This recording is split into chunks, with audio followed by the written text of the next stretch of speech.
प्रभु यीशु मसीह के मधुर नाम में आप सभी को डॉक्टर विंसेंट बेंजामिन की ओर से जय मसीह की। मेरे प्रियो, लगभग हर एक दिन कोई ना कोई व्यक्ति अपना जन्मदिन मनाता है और ये जन्मदिन का मनाना निश्चित रूप से परमेश्वर को धन्यवाद देने का एक बहुत बड़ा और प्रमुख कारण है। हम वचन से देखते हैं मेरे प्रियो, भजन संहिता 103 के 1 से 5 पद में वचन कहता है, हे मेरे मन यहोवा को धन्य कह और जो कुछ मुझ में है वो उसके पवित्र नाम को धन्य कहे। हे मेरे मन यहोवा को धन्य कह और उसके किसी उपकार को न भूलना। वही तो तेरे सब अधर्म को क्षमा करता और तेरे सब रोगों को चंगा करता है। वही तो तेरे प्राण को नष्ट होने से बचा लेता है और तेरे सिर पर करुणा और दया का मुकुट बांधता है। वही तो तेरी लालसा को उत्तम पदार्थों से तृप्त करता है, जिससे तेरी जवानी उकाब के समान नई हो जाती है। परमेश्वर का धन्यवाद उसके वचन के पढ़े और सुने जाने पे हो। आइए हम प्रार्थना मांगें। प्रभु जी, धन्यवाद देते हैं आज के इस दिन के लिए, जब आपने हमको जिंदों को ज़मीन पर रखा और अपने वचन से कुछ समझने का मौका दिया, जब हम ये समझ सकें कि प्रभु धन्यवाद करना हमारे लिए कितना आवश्यक है। हमको हर एक पल के लिए, आज के जीवन के लिए, आज की इस सुबह के लिए, जब हमने आप को स्मरण किया सुबह उठ करके और आपका धन्यवाद किया, प्रभु हर एक बात के लिए हम आपका धन्यवाद करना चाहते हैं। आप हमारे दिलों में प्रवेश करिए प्रभु यीशु, आप हमारे साथ साथ रहिए और हमारे दिलों को एक धन्यवादित हृदय बनाइए, ताकि हम हमेशा आपका धन्यवाद करना सीखें और जानें और परमेश्वर का धन्यवाद हमेशा करते रहें, हर एक स्थिति में, हर एक आशीष के लिए। प्रभु यीशु मसीह के पवित्र मधुर नाम से इस प्रार्थना को मांगते हैं, सुनिए और ग्रहण कर लीजिए, आमीन। मेरे प्रियो, प्रत्येक वर्ष और प्रत्येक दिन किसी न किसी व्यक्ति का जन्मदिन अवश्य मनाया जाता है। कोई न कोई व्यक्ति अपना जन्मदिन मनाता रहता है या मनाने वाला होता है। और अगर हम वचन देखें तो उत्पत्ति की पुस्तक उसके 40 अध्याय के 1 से 23 पद में, वहाँ पे विशेष रूप से 20 से 23 पद में हम पाते हैं कि फ़िरौन बादशाह जो है, जिसको इंग्लिश में फ़ारो कहते हैं, वो अपना जन्मदिन मना रहा है। इसी प्रकार से मरकुस रचित सुसमाचार उसके 6 अध्याय के 14 से 29 पद, उसमें विशेष रूप से 20 से 23 पद में, और मती रचित सुसमाचार उसके 14 अध्याय के 6 पद में हम पाते हैं कि वहाँ पर हेरोदेस के जन्मदिन मनाए जाने का वर्णन दिया गया है। और ये जन्मदिन मनाने की परंपरा जो है पुरानी परंपरा है, जिसका उल्लेख हम बाइबल में, पवित्र धर्मशास्त्र में पाते हैं। तो मेरे प्रियो, हम ये देखते हैं कि जन्मदिन मनाना कोई सिर्फ वेस्टर्न कल्चर नहीं है, बल्कि ये एक पुराने समय से चली आ रही एक प्रथा है जो कि मनाई जाती है, लोग बनाते हैं।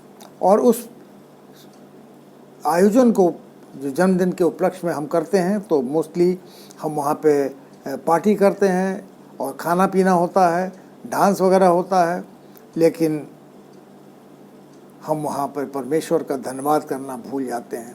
जबकि सबसे पहले हमको परमेश्वर का हर एक आशीष के लिए धन्यवाद करना चाहिए।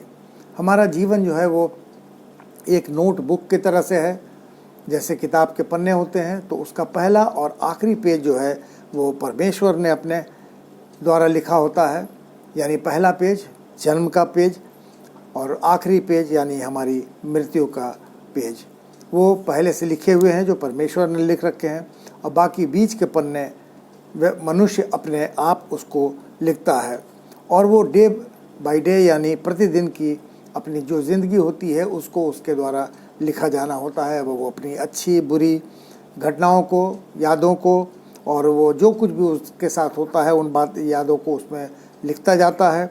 अपनी खुशहाली को, अपने दुख भरे मोमेंट्स को, वो समय जो उसका समय आता है, जो उसको कष्टदायक समय होते हैं, वो सब उसमें नोट करता है। लेकिन इसके साथ साथ जो खुशियाँ, जो मुस्कुराहट, जो प्यार, जो धन्यवाद उसने दिए होते हैं, और या जो कुछ भी उसने अच्छी चीज़ें की होती हैं या बुरी चीज़ें हुई होती हैं उसके जीवन में, वो सब उसमें अंकित होती हैं। तो इस प्रकार से हम देखते हैं कि जीवन रूपी पुस्तक के बीच के हिस्से में हर एक मनुष्य अपने द्वारा किए गए कामों को उसमें नोट करता जाता है। मेरे प्रियो, जन्मदिन मनाना, सिर्फ हैप्पी बर्थडे टू यू गाना यही सफिशेंट नहीं है, काफ़ी नहीं है, लेकिन इससे ज़्यादा भी इम्पोर्टेंट ये है कि परमेश्वर का धन्यवाद किया जाए। हर एक व्यक्ति को परमेश्वर का धन्यवाद करना चाहिए। अगर हम धन्यवाद नहीं करते हैं तो हम बहुत सी आशीषें प्राप्त करने से वंचित रह जाते हैं, हमको वो आशीषें नहीं मिलती हैं। इसलिए सबसे पहले हमको परमेश्वर का धन्यवाद करना चाहिए और उसके बाद फिर उस जन्मदिन की पार्टी में, उसके उपलक्ष्य में जो कुछ भी फन फ्रॉलिक या जो कुछ भी आयोजन किया गया है या जा रहा है, उसमें हमको भाग लेना चाहिए, उसको मनाना चाहिए।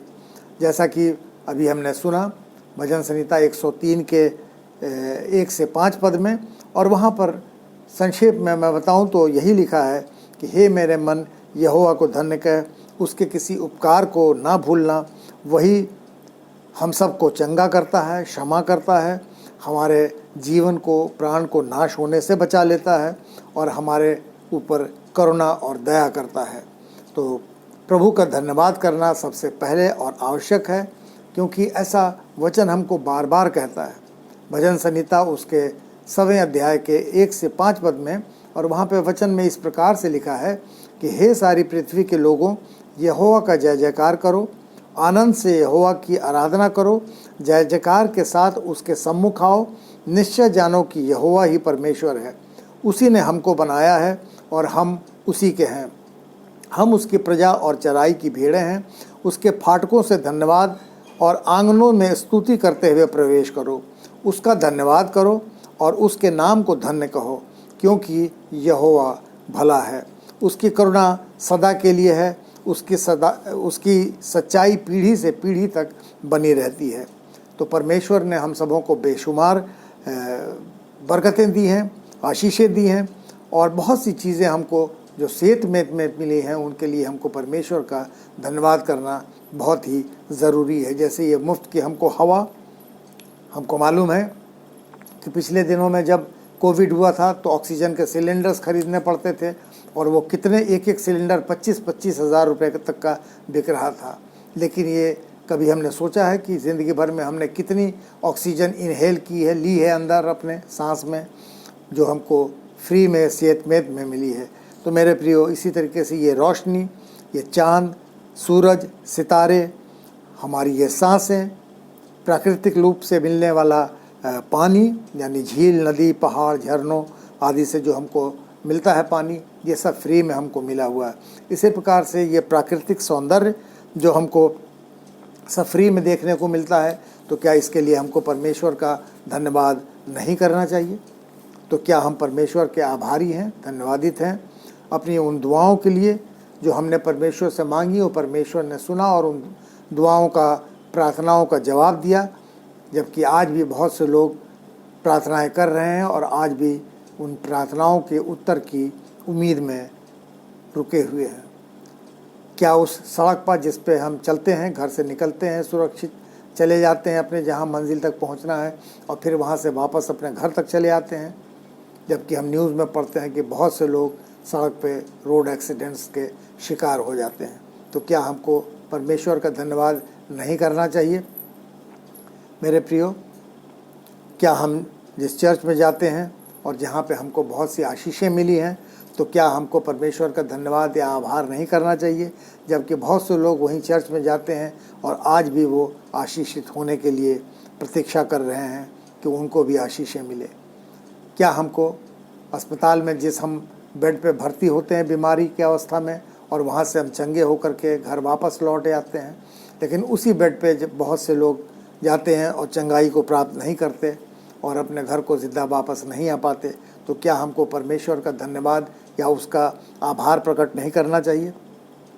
इस समय बारिश हो रही है, बारिश का मौसम चल रहा है, तो क्या हमको परमेश्वर का धन्यवाद नहीं करना चाहिए कि हमको इतनी उचित मात्रा में बारिश, वर्षा मिल रही है, जिससे कि हमारे फसलें बहुत अच्छी तरीके से हो रही हैं और हमारे भंडार अनाज के जो हैं वो भली प्रकार भर जाएंगे।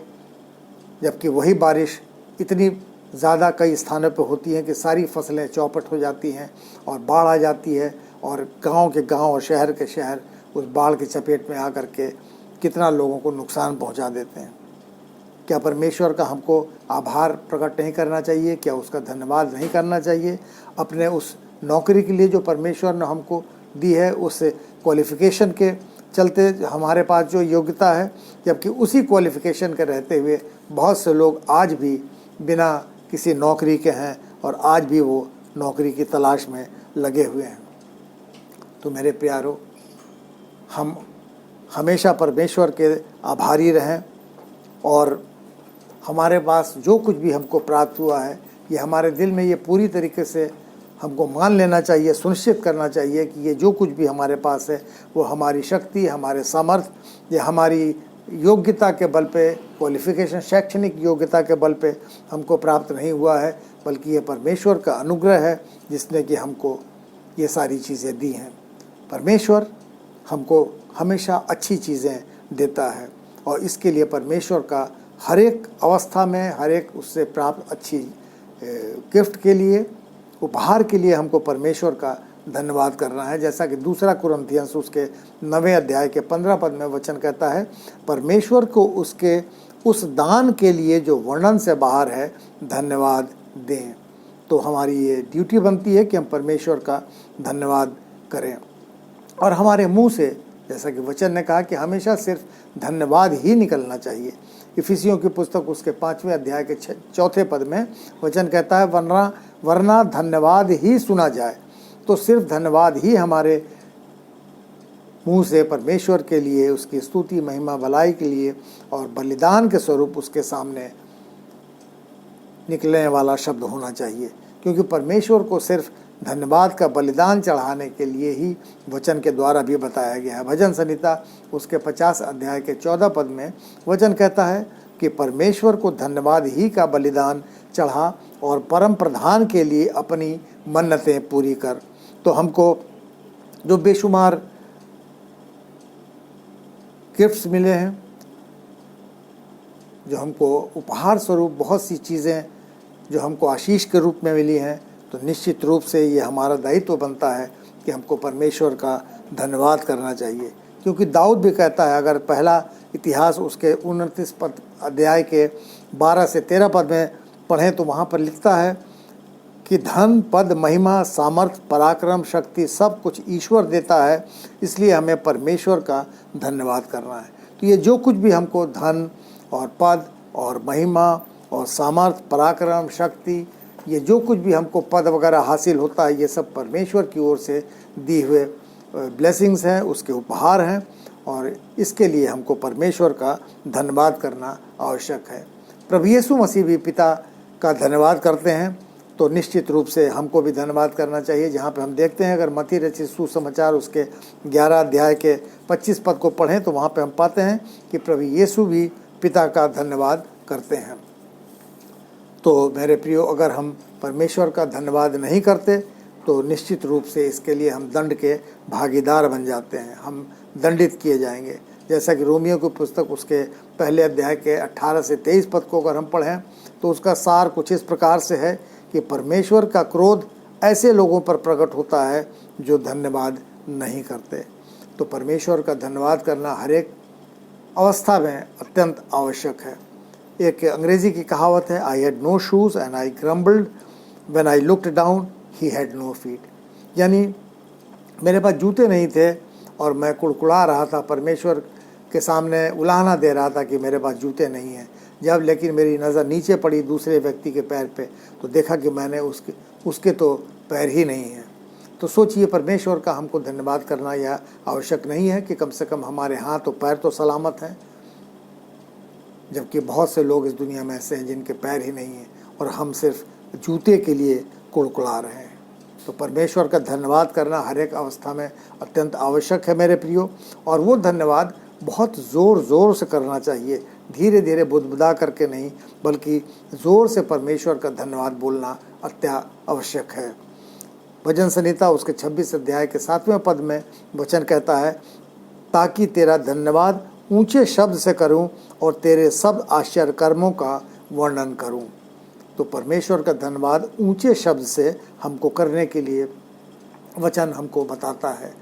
शैतान भी मेरे प्रियो गिफ्ट देता है, आशीष अपने रूप में। जो कहिए उसको आशीष तो हम नहीं कहेंगे, लेकिन हम कहेंगे कि वो हमको जो कुछ भी देता है वो शैतान की ओर से मिला हुई भेंट है। लेकिन परमेश्वर जो हमको देता है वो एक डिवाइन ब्लेसिंग है, और उसको हम सिर्फ आत्मिक आँखों से ही देख सकते हैं। परमेश्वर से प्राप्त जो डिवाइन ब्लेसिंग होती है उसको देखने के लिए हमको आत्मिक आँखें हमारी आवश्यक हैं। तो मेरे प्रियो, जो परमेश्वर से हमको इतनी असंख्य आशीषें मिली हैं, तो हमको क्या उसके लिए उसका धन्यवाद नहीं करना चाहिए? क्या अपने आप को परमेश्वर के हाथों में नहीं सौंप देना चाहिए? क्या अपना हाथ परमेश्वर के हाथ में नहीं दे देना चाहिए कि परमेश्वर हमारी तमाम उन ज़रूरतों को जो हम चाहते हैं उनको पूरा करे और हमें सुरक्षित रखे और हमें हर तरीके की विषम परिस्थितियों से बचा करके हमको अनंत जीवन का भागी बनाए? तो मेरे प्रियो, आज आवश्यकता है कि हम अपना हाथ पिता परमेश्वर के हाथ में सौंप दें। एक छोटी लड़की अपने पिता के साथ एक लकड़ी के पुल से गुजर रही थी। तेज़ हवाएं चल रही थीं और पुल जो था वो हिल रहा था, और पिता ने उस लड़की से कहा कि बेटी तुम मेरा हाथ पकड़ लो। और लड़की ने कहा कि नहीं पिताजी, मैं आपका हाथ नहीं पकड़ूंगी, बल्कि आप मेरा हाथ पकड़ लीजिए। तो पिता ने पूछा कि क्यों, तुम मेरा हाथ क्यों नहीं पकड़ोगी? तो बेटी ने उत्तर दिया कि पिताजी, हो सकता है कि मैं छोटी हूँ और मेरा हाथ जब पकड़ूंगी तो मेरा हाथ आपका हाथ छूट जाए, लेकिन यदि आप हाथ मेरा पकड़ेंगे तो आप किसी भी अवस्था में मेरा हाथ नहीं छोड़ेंगे। तो निश्चित रूप से मेरे प्रियो, पिता कभी भी अपने बच्चों का हाथ किसी भी स्थिति में नहीं छोड़ेगा। तो ज़रूरी है कि हम अपने हाथ को परमेश्वर के हाथ में दे दें, ताकि वो हमारी सुरक्षा करे, हमारी अगुवाई करे, हमारी रक्षा करे, हमको सुरक्षित रखे और अपने आशीषों से माला माल करे। तो इस समय हम सबों की अपने जीवन के लिए, दूसरों के जीवन के लिए यही दुआ होनी चाहिए, जैसा कि भजन संहिता उसके 71 अध्याय के 17 और 18 पद में वचन कहता है कि हे परमेश्वर, तू तो मुझको बचपन ही से सिखाता आया है और अब तक मैं तेरे आश्चर्य कर्म का प्रचार करता आया हूँ।